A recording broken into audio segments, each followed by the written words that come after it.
not have accepted the survival of the GDR, Gorbachev could only have stopped the course of events by force of arms. So he had little choice. As I described this situation to Der Spiegel, one of the interviewers said, "This retreat of the Soviets, who had for decades tried to hold the West in check with proxy wars and sharp rhetoric, even now seems like a miracle." A miracle? The reporter likely had no spiritual implications in mind in choosing that term.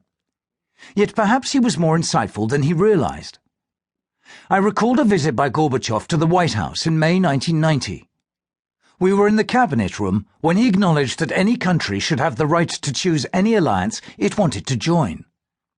When he said that, it was done. Sitting there, I thought, wow! What had seemed impossible had become a reality with Gorbachev's words. Though Winston Churchill was not alive to see it, he may not have been surprised that the Cold War ended in what some would regard as a miraculous fashion. After all, as Sands and Henley note in this book, Churchill's entire life and destiny seemed to have been miraculous.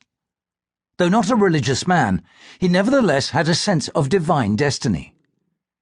As you will hear in God and Churchill, his very survival sometimes was nothing short of miraculous. Likewise, both Britain's survival during the horrid summer of the 1940 Blitz and the near-impossible evacuation at Dunkirk have been characterized by some as miraculous. But were these marvelous outcomes the result of divine intervention? The authors, and I, leave that to the listener's own conclusion. Such a question, however, raises the possibility of God's intervention in history and the interaction between the spiritual and material realms. There was a time in my own life when there seemed to be no need for spiritual intervention. I thought that a successful professional never admitted to pain or problems. Then I walked through a personal crisis. My wife, Susan, helped me pray through it and understand that I really needed to stop trying to play God. Instead, I needed to turn the matter over to Him.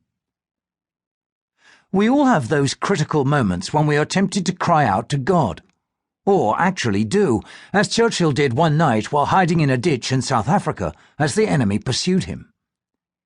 As you will hear, though he was struggling with his own faith, he prayed earnestly in that moment for God's help. During my own years in Washington, D.C., prayer became an important part of my routine. I met on Wednesdays to pray with a small group of very normal guys who just happened to hold positions of power and influence, as I phrased it in a speech at the National Prayer Breakfast in 1990. My prayer partners came from both major political parties and different religious traditions. But we all shared an understanding that I had come to recognize.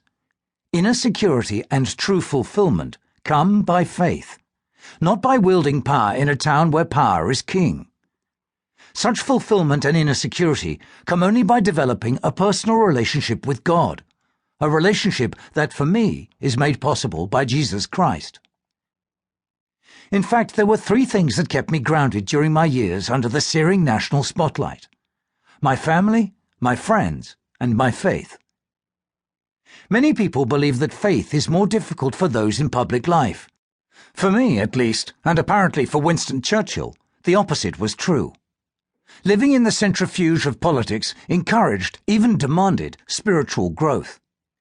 I concur with Lech Wałęsa, the great Polish leader who played a vital role in helping end the Cold War, who said, "Sooner or later, we will have to go back to our fundamental values, back to God, the truth which is in God." Winston Churchill saw this in his own times, and such vision compelled his great concern for what he repeatedly called Christian civilization. I hope God and Churchill will inspire such a perspective and urgency in all who read or listen to it. Preface by Cal Thomas. What made Winston Churchill? Both Churchill's great-grandson Jonathan Sands and Wallace Henley, a veteran of politics, journalism and the church, have dug deeply to find the less exposed answers to this question. In a sense, they provide what may be the first spiritual biography of Winston Churchill. The quest to understand the lives and motives of those who affect our times usually hinges on an old debating point.